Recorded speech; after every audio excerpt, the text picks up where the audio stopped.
Hello and welcome to Interactive Music Theory Level 1. My name is Kelvin Cummings and this is the final lesson out of the 14, all to do with being able to get a better understanding of what music theory looks like on paper. Alright, up to this point here we've covered quite a lot of things about the pitch and where that happens to be on treble and bass clefs.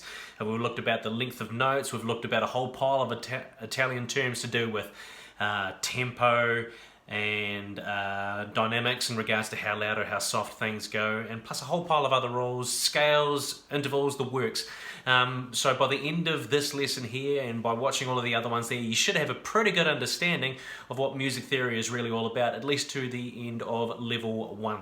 Okay, for your benefit, there is a work booklet which is available down below. If you haven't already downloaded your copy and started to print that out and start completing that work, you can do so just by simply clicking on that link.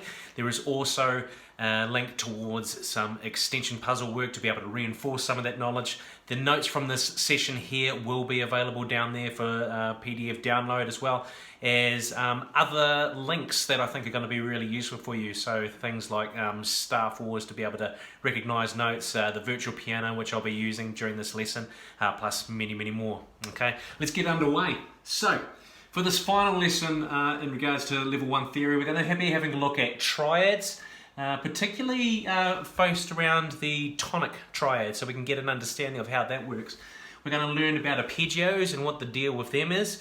We're going to be able to correctly group quavers and semiquavers. There's a particular way that we need to be able to do that. We're going to consolidate our knowledge of music terminology that we've already come across. We're going to revise our knowledge of scales. And then there's going to be that little assessment there, which is going to be looking at scales, tonic notes, and various other things there too. The work for today is going to be on pages 26, 27 and 48 of that work booklet, so please make sure that you are checking that as we go through. So the order of that though, I'm going to revise the pitches, we're going to have a revision of the intervals, we're going to look at tonic triads, we're going to have a bit of a go with arpeggios, we're going to do a bit of a game which is going to try and memorize as much of those facts as possible.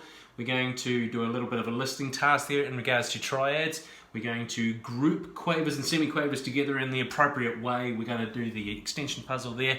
And then finally after that there's a little bit of an assessment that will go with this, which hopefully from listening to or watching lessons 1 through to this one here, 14, you should be able to have a really good understanding of, which will be able to help you when it comes to playing your music, being able to write your music, and yeah, everything else in between. So let's get underway. So quickly revision here of our pitches of notes. Now these here are in treble clefs, they're in bass clefs here. We're just going to figure out which of these notes goes where. Now that one there is, in this particular case here, an A note. Now the easiest way for you to be able to do this here up to this point has been to just plain and simply do that lock and recall type stuff. There are multiple games online, Star Wars is one, but there is a whole pile of others out there as well. But you should ultimately be able to memorize these locations. When it came to memorizing the ones on the treble clef, it was F, A, C and E for the space, which spelled out face. And then we had E, G, B, D and F, which is every good boy deserves fruit. On the bass clef we had different ones there, so we had A, C, E and G, which stood for all cows eat grass, and then we had the other one which was G, B, D, F and G, which was good boys do fine always. Alright, but ultimately you should have this by now. So here we go, we're having a look at our next one here. Sarah, you can stop talking there. So as we go through, this note here is an E note. Alright, following up that E, we've got this bass clef here, that's the one just on top of this stave or staff there. So it's higher than a G, the G would have been in that space in between. That one there is 2 above that, which makes it a B note in this particular case here. Have a look at this one. Now that one there is on the lowest space, which makes it an F. However, take a look at that. We've got that key signature is G major, which means that everything after this point here, once we've popped that in, means that any Fs are now going to become F sharps. Okay, so that note there is actually an F sharp, not an F. Let's have a look at this bass clef here. We've got that one in the top space there, so that is a G note for me. I know that for a fact. And then we've got this one here, this bass clef where it's on the middle line, which makes this one a D note on the left-hand side of our piano. We've got the two right-hand side of the piano ones now with this treble clef here. We've got one here, and we've got one here. So that one there is an F. And we've got this one here, which is a C. All right, so that's plain and simple recognition and revision of our pitches of notes. Let's move on. Recognition of the intervals this time around here. So when it came to these ones, we're taking a look at how far the distance was from that first note to the other note that we see. So in this particular case here, we are looking for the notes which are, well, a second would be right beside each other. So they're going to be very, very close. That's very close, but it's not as close as this one. That there is an example of a harmonic interval, in this particular case a harmonic second. Okay, so they're both being played at the same time. That's a G and an A, this particular case. We've got a sixth here, so we're looking for the first note, and then we're going to be counting on 6 places. So let's have a look here. I'm going to leave that one for the moment because those look too close together for us. Let's have a look at this one here. So that one there, it's a C. You got a D for the line, E for the space, F for the line, G for the space there, got a line there, that brings me up to 6, and I'm still going, so it's not going to be that one there. So let's have a look at this one here, from D to a B. So D, E for the line, F for the space, G for the line, A for the space, and there goes your 6th one there. So this case here, that one does line up with that. Right, for the thirds, let's have a quick look at this one. Now, second's already done, that's right beside each other. Out of these ones here, that one is too far away. This one here is the one we're after. So G is our first note within this. That's just that lower one there. A from the second, and B, that line there.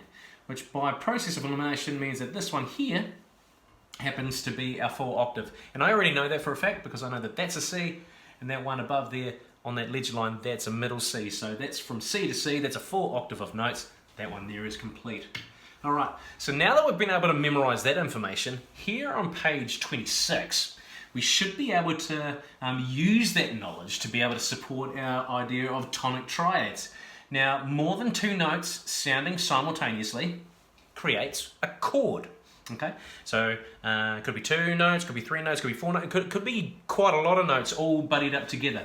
Alright, and there's certain groups of them. The one we're going to be concentrating on today is the tonic triad. Okay, tonic meaning the first note within that scale, and we're going to be looking at the triad of notes. So the 3 notes which all buddy up together. So 3 notes built up on top of each other make up a simple kind of chord known as a triad. So the triad has intervals of a 3rd and a 5th above that lowest note. So let's have a look at this one here. So a triad built on top of this tonic note, so there goes my C, is known as a tonic triad. So we've got a C in this one, we've got an E, and we've got a G, which sounds like this. Except you'd have them all playing simultaneously. Let's see if I can play those for the sake of this here. So we've got, it's sounding like this. Alright, so that's what these tonic triads actually sound like. It's pretty cool once we get them all together. So, let's move on. What we're going to do here is we're actually going to draw the key signatures. We're going to draw the tonic triad of these keys which have been supplied for us. Now I've got the answers down here, but what I'm going to do is I'm going to zoom in here a little bit just so you get an idea of what we're actually looking at. So here goes my C major scale on this page. So I need to make sure that my first note here, that C, is all ready to go. So there goes my C. My triad is going to be the first note, the 3rd note, so missing D, going to E. Actually, I'm going to draw that so it kind of buddies up with its mate there.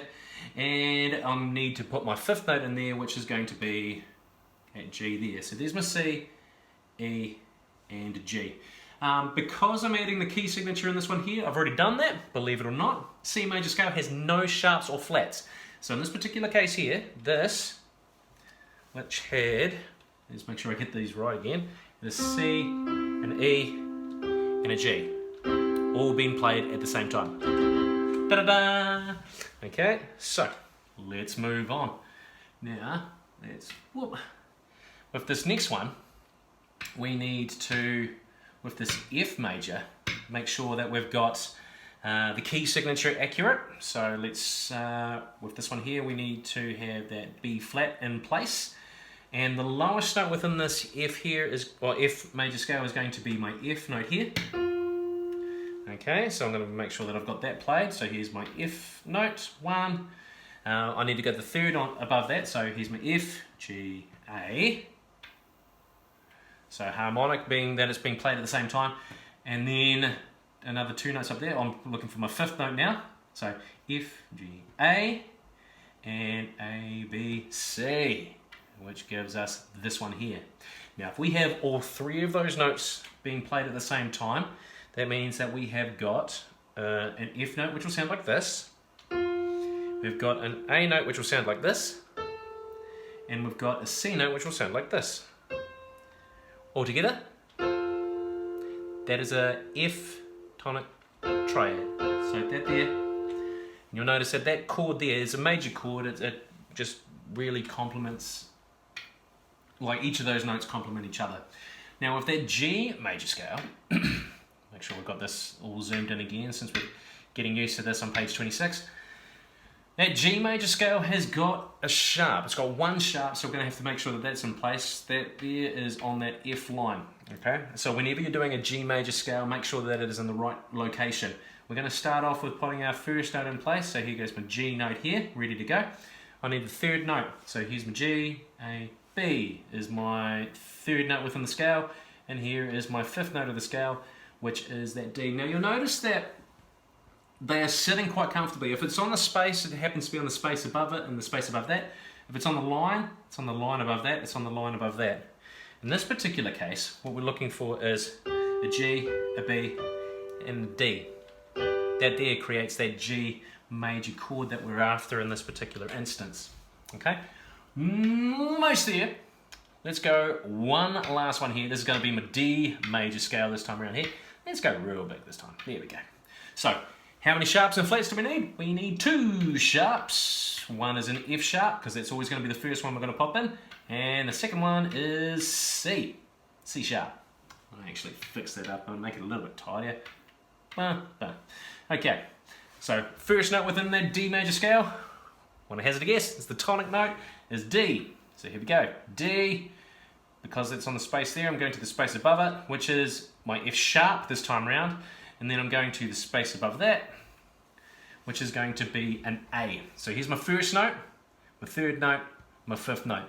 That combination of notes is going to be able to give me that D tonic triad. So I'm going to go that D, that F sharp, and that A. Okay, so let's have a listen. So here's my D, we got that F sharp, and we've got that A.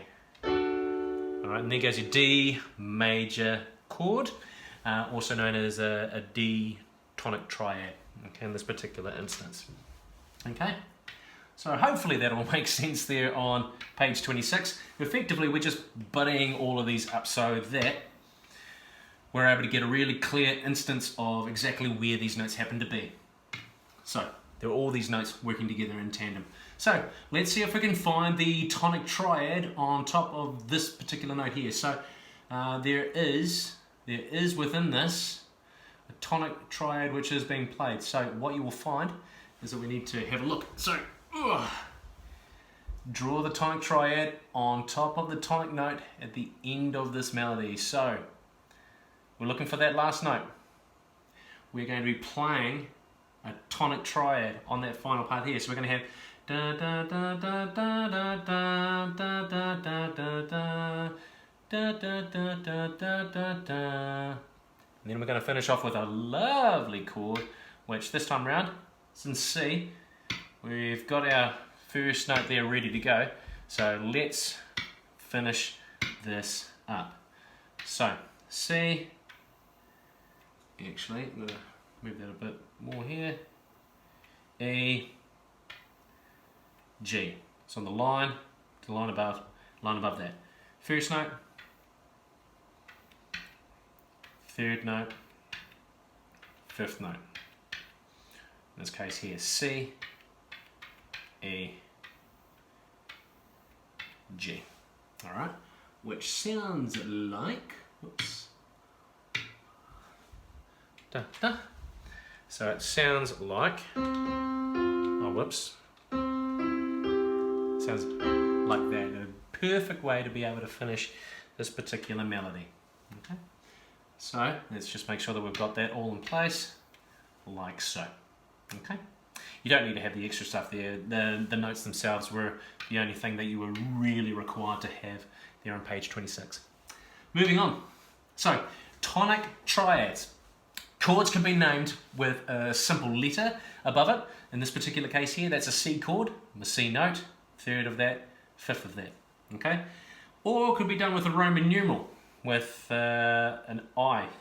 So, for example, this here being for 1, that being for 2, and so on. What you can also find, and it doesn't tend to come up within a lot of traditional music, but there's a thing that's also known as Nashville chords, where you can actually write the number. So this is chord number 1 in this particular case here, if the song was in the key of C, and you could write chord number 2 and so on.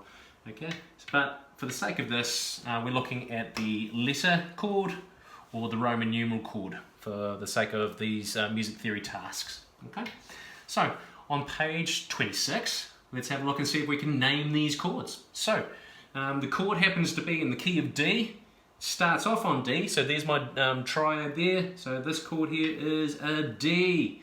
In fact, it's a D major this time around, but I'm not going to worry about writing major, don't need to. If I'm writing minors and sevenths and stuff like that, I have to add a symbol, but not this time around. Right, here goes my flat note here.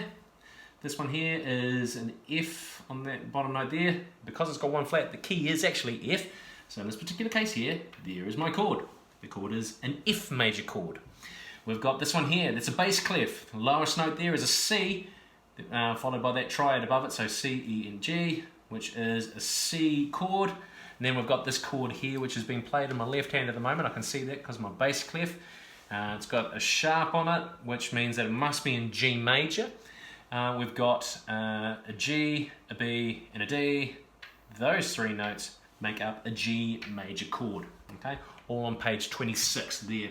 All right, and because of the key that these guys happen to be in, all of these would be counted as 1 within that scale. Okay, and that's all to do with the key signature that has been given for us this time around. Right, so name the chord at the end of this melody with a Roman numeral. And we're going to follow up the with a chord written above that. So the chord itself, sorry, the key itself, it's in G. Okay, so G major is our key. We're starting off with the G note. We've gone through this melody here, and now we've got a G, a B, and a D. In this particular case here, the key itself is well, it's the first within that scale there. The chord itself is a G major, okay? Because it's in the key of G, that there is the number 1, or yeah, and I've used Roman numeral for this, the number 1 chord, or the tonic chord within this particular piece. There on 26. Now, if I was going to be, for example, I'm going to use the lower keys for the sake of this task, so if I was using that there, what I could do, simply by moving my hand up, is I create the second chord within my straight shape there, and then we start getting further and further up. So the more we keep going up, we start creating all of these different chords within that scale. We're not going to concentrate on that in level 1, we're just plain and simply trying to identify the tonic chord in this particular instance. In this key, it's in the key of G. There's a G chord there, Roman numeral stating that this is our tonic chord there on page 26. Right, we're going to use that information, however, because a arpeggio, which is the name given to a whole pile of notes and the chords playing consecutively, not at the same time, but they are played one after each other, is given to these ones here. So what I mean by that is 1 octave of arpeggio is simply the notes within that chord triad, as well as including the upper tonic note and the lower note there in there as well. So here goes my tonic triad. So there's my C, my E, and my G. An arpeggio would be my C, my E, and my G. Notice that they're melodic this time around, rather than harmonic. So C, E, and G. And then I've popped in my C there at the top. And then I'm just working my way down there. Okay, so that's what's known as an arpeggio. In this particular case here, I'm going. So we're creating kind of this little melody here. And if we wanted to do different chords, oh, whoops. Or we could go.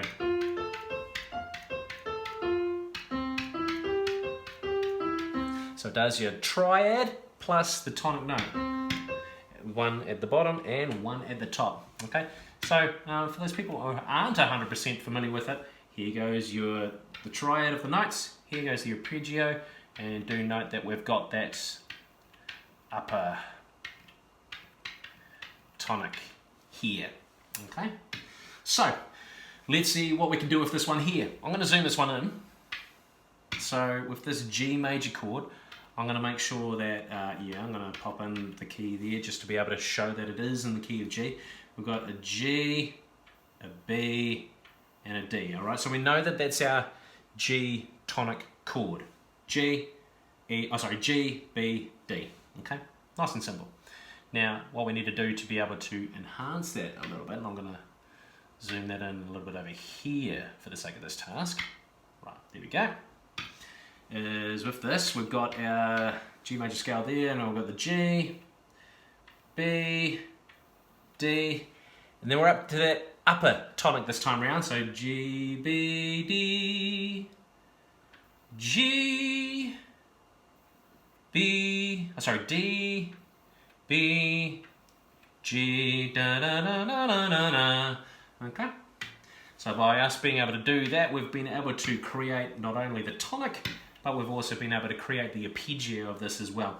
I included that there because I think it's important within the within this particular key. Ultimately, we're not playing that F note, so it doesn't really matter. All right, so continuing to work on page 27, let's have a look at our F major this time around. So moving in, and we have got that B flat there, because we know that in the key of F we have got one B flat. My lowest note, my tonic note, is my F. The third up from that is my A. The fifth from that F is that C. There is my F tonic chord. Okay. Now, knowing that, let's see what we can do this time in regards to, let's see what we can do this time here in regards to popping in this F arpeggio. So, here's my B flat. I'm going to start off on the F, A, to the fifth, C, F.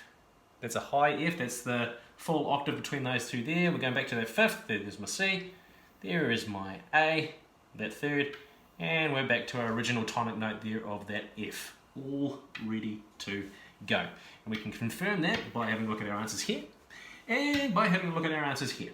Okay? F, A, C, F, C, A, F. I'm not 100% convinced that I've got the right notes there. Okay, yeah, that sounds a lot nicer. Okay, still on page 27. We've got this here now. Now, I want you to circle on this one here and have a look at it, the arpeggio that you can find in this melody. So we're looking at quite a large range of notes. So it'll either be going up, so ascending, or it'll be going down, descending. So, yeah, it's not really the full set of notes. It's not that 1, 3, 5, 8. And we haven't got that until we get to hello. Have a look at this. We're in the key of G. We've got a high G here. We've got a D there, which is the fifth. We've got the B there, which is the third. And we've got that lower one there, which is our first. So our octave, our fifth, our third, our one. Congratulations, us. we have been able to find that arpeggio in this particular piece here. So that there is identified within those 4 notes. Okay, all on page 27. So arpeggio is being able to use that tonic triad with being able to identify your first, your third, your fifth, and even including your octave there, so your 8th note within that case there. So let's have a look and see which key these happen to be in. Now we've got a couple of things we can look for. One is, let's look at the key signature, and 2, have a look at your starting and finishing notes. Okay, so in this case here, 1 sharp, makes me think it's a G major, starts on a G, working its way up, working its way back down, still first, third, fifth, the whole octave, and it's working in reverse. That there will be a G major, quite right. Now, bass clef this time around here, we've got 2 sharps. Notice that they are in that F sharp line and C sharp line. So there's my D, F sharp, A, D, A, and F sharp, D. So 1, 3, 5, 8, 5, 3, 1, and that's going to be a D major. Okay, all there. Okay, and our last one on this page here is we've got 1 flat. This one here is starting off with, well, the key itself makes me think that it's going to be an F major. And we've got our first note being an F, we've got our last note being an F, so we're pretty much guaranteed on this. Now, we've got the coloured in crotchets to be able to complete this up. We've got the stems going up and down the right ways. First note, third note, 5th note, full octave, so there goes my 8th. Going to the 5th, going to the 3rd, going to the 1, F there, F major for that one there. So well done if you were able to guess that before I flicked that over. Alright, let's have a quick look at this. Now, representing this one here, we've got a whole pile of different terms that have been given to us. This could be anything being covered within lesson 1 through 2 now. So, that symbol there which is circled, have a quick wee look through your book. You'll spot that that one there is a dynamic term talking about how loud or how quiet something happens to be. One of those would be known as piano, which is an Italian term for soft. 2 of them, pianissimo, which means very soft. Okay, so let's do another, say 4 of these just to keep ourselves in check. So, see if you can guess it before I have. Now, that circled section there, what does it stand for? Well, in this particular case here, it's not a clef, it's not a key signature. Looks like a time signature to me, which is telling us exactly how many beats we're going to be playing in this bar. So how many beats are we going to be playing in this bar? 3 crotchet beat lengths. So that means that the bars, each of the bars after that, we need to make sure that they all add to 3 whole beats. Okay, time signature, 3 beats in the bar. Right, 3 to go. Let's have a look at this one. Right. Again, it looks like we're working with a time signature here, but this one here looks like it's going to be telling us that we are working with 4 beats to the bar. There's 2 halves, there's another 2 halves, that gives me 2. There's another 2 halves there, that gives me our 3rd beat, and that's a whole beat there. That should be 4 beats in this bar. Is it right? Yeah, it is. It's a time signature, 4 crotchet beats in the bar. 2 to go. Hopefully we're moving around. Right, perfect. Now this one here, we've got a sharp over here. Now that could mean a couple of things for us. One, I could say just play an F sharp from now on. But in this particular case here, it is a key signature. And this key signature here is telling us that this is going to be in the key of G. G majors have 1 sharp. And within this here, I'm looking at, yeah. So we've got that last note there being a G. I'm pretty convinced that that's a G major key signature. Perfect, which is representing that all notes are going to be played as an F sharp. Let's go one last one and then we're going to move on. So, ooh, this one's good. Now, we talked about these here in a couple of instances. We talked about them as if they were connecting 2 notes which were exactly the same, which would be called a tie. However, in this case here, it isn't that. What we've got is we've got 2 notes which are connecting 2 different notes there, which means that that's what's known as a slur, and could also be called a legato there as well, where we're wanting it to be played nice and smoothly. Okay, so well done if you're able to keep up with that. Listening puzzle time. So you have 4 puzzles to listen into this time here, and what we're going to try and do is we're going to try and listen to the major triad sound. So we're wanting to hear that major chord being played with that first note, the second note, the first note, the 3rd note, and the fifth note within that chord, okay? That's what a major triad should sound like. First note, third note, fifth note, all together at the same time. Only one out of all of these is correct though. You've got some other chords there which are going to have one of those notes either moved slightly down or slightly further up, which is going to give a kind of a very, very different sort of sound. So have a listen to these. Here goes number one. Try to find out which of these is a major triad. Is it, in number one, is it A? Is it B? Or is it C? So one of those sounds like we've got three of those notes working in tandem. So the first note, the third note, and the fifth note. We've also got an octave note in there, so we're not going to do that. So we're not talking about tonics this time around. We've also got another chord in there which has got a different sort of feel to it. It's not as happy as this regular tonic chord is. So have a listen again. Major triad, is it A? Is it B? Or is it C? Okay, so in this case here, we are looking for A. Ta-da! Okay, number two. Let's see how you go with this.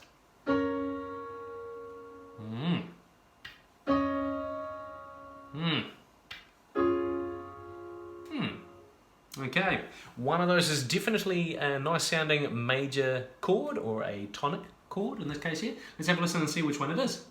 Is it A, B, or C?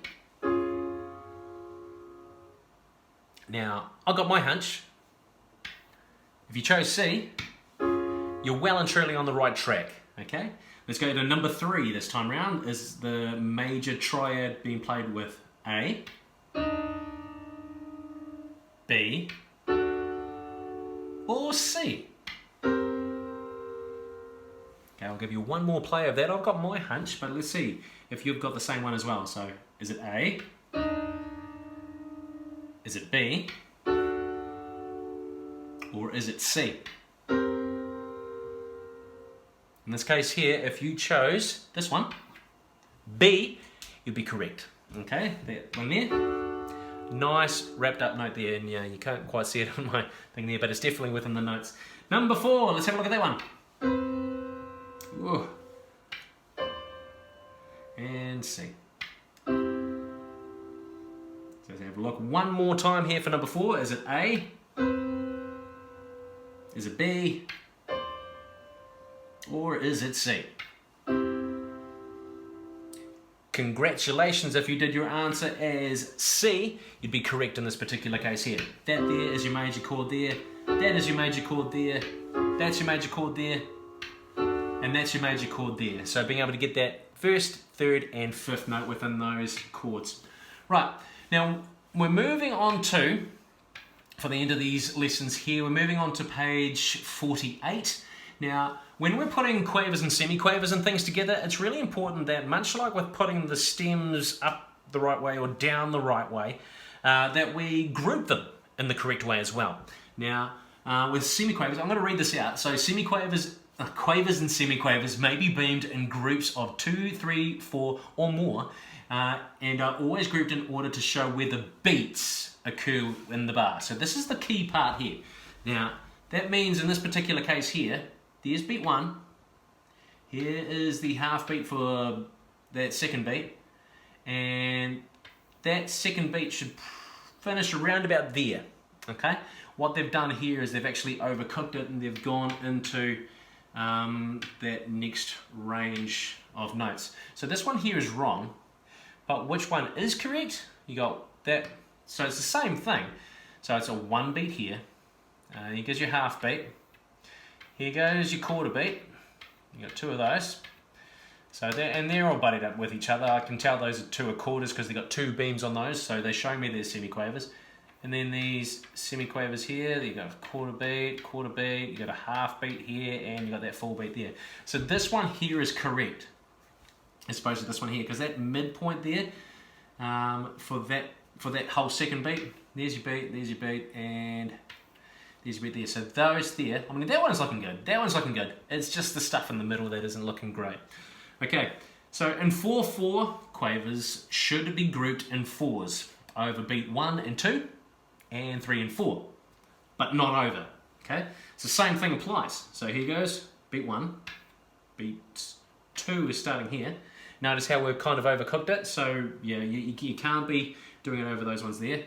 Beat 3 and 4. So we can't do those ones. What we can do, however, is we can split them up like this.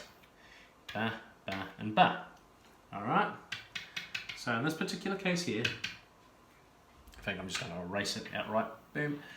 It means that in this particular, beat 1, beat 2, beat 3, and beat 4 are all covered. So that's important. Now, let's use that in practice. So how are we going to do that? Well, here's my second beat, or here's my 2/4 here. Hop in 2 of these as well. Okay, so there's, again, there's no reason to say that I can't this time around here. Okay, so for 3/4 beats here, I'm going to make sure that I've got each of those beats easily identifiable. Boom, boom, and boom. Okay, so here's my beat 1, here's my beat 2, here's my beat 3. Now with beat 4, I can, in this particular case here, group my beat 1 and 2, and I can group my beat 3 and 4. I wouldn't be able to put this over top of beat 2 and 3, however, that wouldn't work. Okay, so in this particular case here, that's how I'm going to be able to work that on page 48. Okay, so make sure that you're getting yourself used to that there. Beat 2, this first one here with the 2/4, 1, 2, or 1 and 2 and. I can clearly see those 2 beats. For the 3/4, I've got 1 and 2 and 3 and. I can clearly see each of those beats. And for this one here, 4/4, I can see 1 and 2 and. Then we've got this second half of it, 3 and 4 and. Quite easily laid out there on page 48. So we need to circle the bar which is incorrectly grouped. Okay, now we've got 3 of these to choose from. So let's have a look. 1 E and A, well that covers 1 beat, so that's fine. 2 and, that works. 3 and, that works. 4. So each of these beats here works in its own instance, so I'm okay with that one there for the sake of this. So I'm going to give that a wee tick at the moment. So we've got a 1 E and A, so there's 1 beat. We've got a half beat here. Okay. We've got a 2 E and A, so here goes another full beat. Now I've got alarm bells here already. So I don't think this one here is going to work because it's currently going over this second half of that second beat and the first half of that third beat. So I don't think this one is going to work. So I'm going to call that as a no. Beat 4, 1 E and, so here's quarter, quarter, half. 2 and A, so we've got the second beat here covered with a half and 2 quarters. We've got half, half, and we've got that one there. So in this case here, which of these is incorrect? It is that one, because that's correct, this is correct. That middle one there doesn't make sense. It crosses over that kind of second, third beat with that bunch of semiquavers and quavers. So it doesn't work for us this time around. Right, so we're going to rewrite these ones here accurately. Now, we've got a whole beat. We've got lots of quavers, actually. 1 and, 1, 2, and 3, and 4, and. Okay, so number-wise, it works. Visually, terrible. So here goes beat 1, quavers. Let's fill up beat 2, 1 and we've got this one here, 2 and 3 and. Now I could, for the sake of this, go 2 more sets of that over here. So I could go crotchet, 2 quavers, 2 quavers, 2 quavers. But because this is a 4/4, I can in fact do that. I can move it across there so that it is buddied up as a nice neat frame there. So let's have a look at this one here. This is my 3/4. I've got a quaver, I've got 2 semiquavers, and I've got a quaver. So what we've got going on here is a little bit irregular. So what we need to do is we need to figure out exactly how I'm going to piece this together. Now here's your answer, and I'm going to explain the answer like so. So in this instance here, we've got a whole beat and 2. We've got a half beat and 2 quarter beats here. So we're going to draw that first beat out there. So here's my half beat. Here's my 2 quarter beats here as well. So quaver, semiquavers. First beat done. Okay, so that's why that is in place there for the first one up. Then we've got 2 quavers here. Here goes my second beat. Here goes my next one. Third beat. Done. Okay. Now, here we go. We've got this one here. Now, this one doesn't have a time signature on it. So let's have a figure out of exactly how many beats are going to go in. 1 whole beat, 2 and 3 and 4. So this one here is an example of a 4/4 beat. If we wanted to, however, we could also call this a common beat. Sometimes you'll come across that within a piece of music there as well. So that there basically means that we've got 4 beats in this bar. All right. But in this case, what we're going to do here is we're going to, I'm even going to drop this in melodically. So I'm going to create the, I'm going to create the flats and stuff like that in the right place too. So let's pop that in. So here goes my B flat. We've got a C note, the stem going down. So there's my first beat. We've got B flat. We've got an A.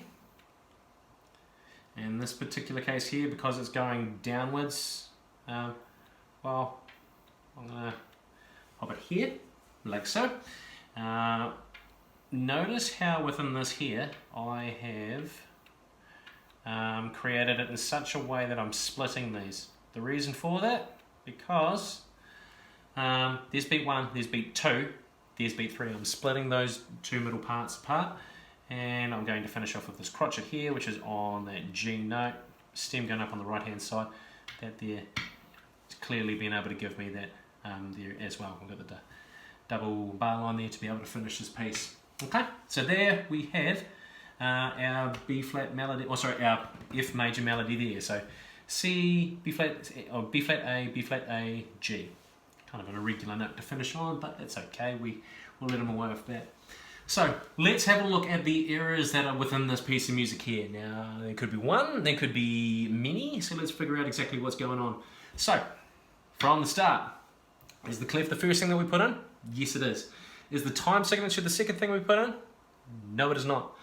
These two here are around the wrong way, so that's our first error that we've been able to spot. Okay, so now it says 4/4, so we're going to have 4 beats within this bar. So here's 1 and 2 and 3 and 1 and 2 and 3, 4. So that works. Ties, so that's fine. I'm going to hold that note over that bar. So we've got that 1, 2 and 3, 4. That works. However, what can you notice about that? That there, the stem should be facing downwards this particular time, not upwards. So everything else, I think up to this point here is looking good. Then we got 1 and 2 and 3 and 4.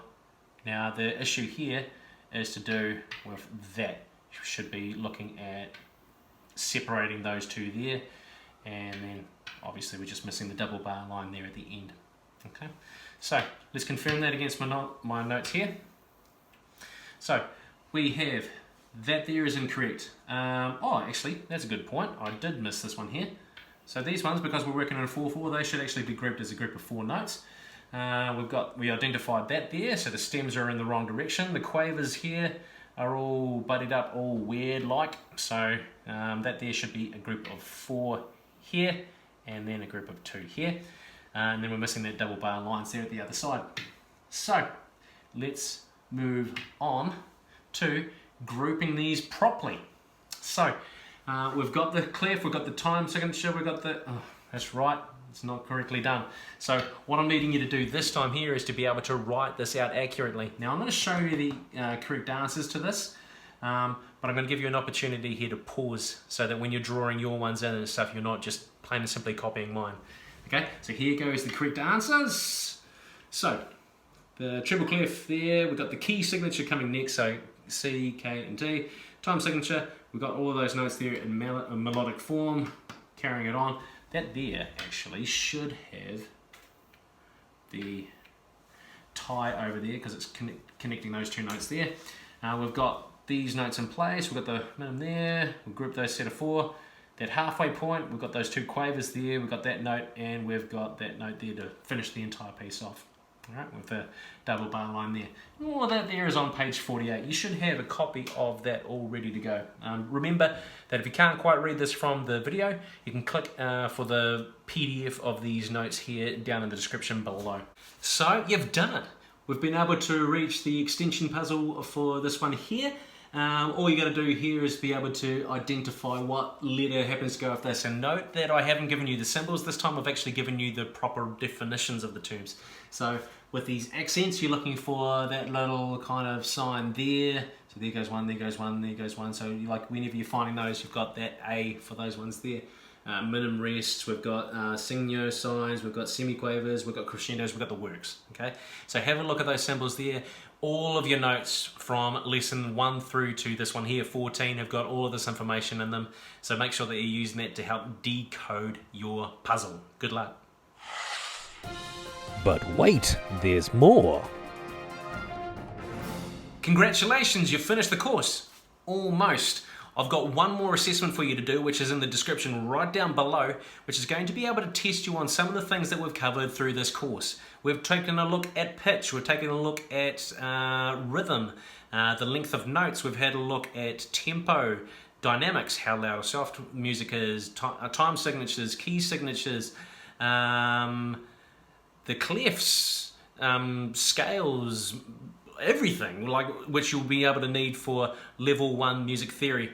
So make sure that you're having a go at that there. Try to do it without looking at your notes though, because if you're able to do that, then that's proving that you've been able to retain this information. If you do need to check your notes, well that's fine, but it's really going to benefit you if you take those risks by being able to do it without checking your notes. Alright, and by doing that, you should be able to prepare yourself for any music theory level 1 exam that you get handed.